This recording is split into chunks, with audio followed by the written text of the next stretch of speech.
Hello, world. It is Thursday, March 14th, 2024. And looking out the window at Defiance, it's kind of a rainy morning, and I think it's going to be that way all day with some potential of some thunderstorms and that sort of thing. So, kind of a blustery, kind of springish, rainy day. Warm, though, I think it's supposed to be in the 50s, but looking ahead, looks like it'll be dropping back down into the 30s early next week. The devotion for today is entitled Sweet Jesus, written by Jennifer Ruth Lynn Garrison. Jennifer bases the devotion upon Revelation 10, chapter 10, verse 10a, New Revised Standard Version. So I took the little scroll from the hand of the angel and ate it. It was sweet as honey in my mouth. And then Jennifer writes, the story goes that an aged preacher went to a lecture given by a theologian at a local university. After a long and erudite talk about all the logic that supports the reality of a divine being, during which there was much nodding of heads and taking of notes, the theologian took questions. The old preacher put one hand in the air. With the other hand he reached into his coat pocket for an apple, which he began to eat. They say that when at last he was called upon, he was still chewing. Now, Professor, chomp chomp, I hear you talk about the ground of being this and the omniscient overseer that, chew chew.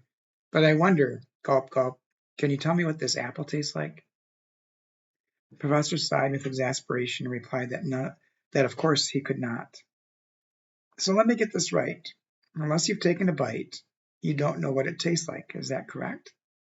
Correct, the professor looked around somewhat frantically for another raised hand.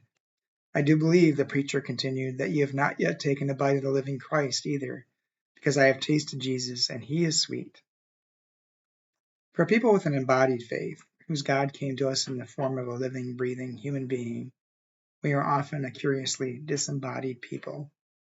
When you hear about the Holy One, do you nod and take notes, or do you receive Christ with all your senses? And Jennifer's prayer. Sweet Jesus, may we taste, touch, smell, see, and hear you. Amen. A couple things that went through my mind when I read this devotional. Well, first I had to go back and reread it again because I was taken aback's not the right term, but that term about the preacher, you have not yet taken a bite of the living Christ either, because I have tasted Jesus and he is sweet. And the first take on that was, oh gosh, here's an evangelical praising God and demeaning someone else.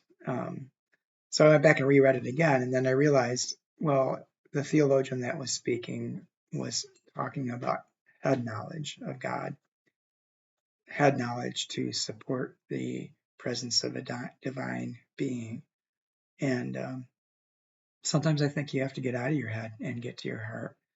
And that's where some of the most incredible experiences can be had in any faith tradition, is not trying to think through it logically, but trying to feel it in your heart and in your life and your blood, in your mouth.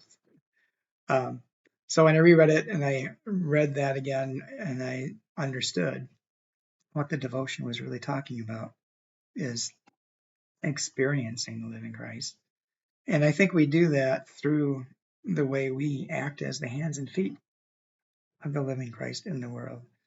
We believe that, or some believe that God was incarnate in Jesus, and sometimes I believe that God can be incarnate in us as well.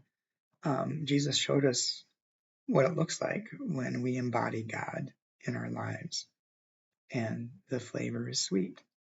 So that's what I took out of this. That's my take on this devotion, my impressions. Yours may be different, and that is the nature of devotions. Hope you have a good day, and if you do go out today, be sure to bring an umbrella.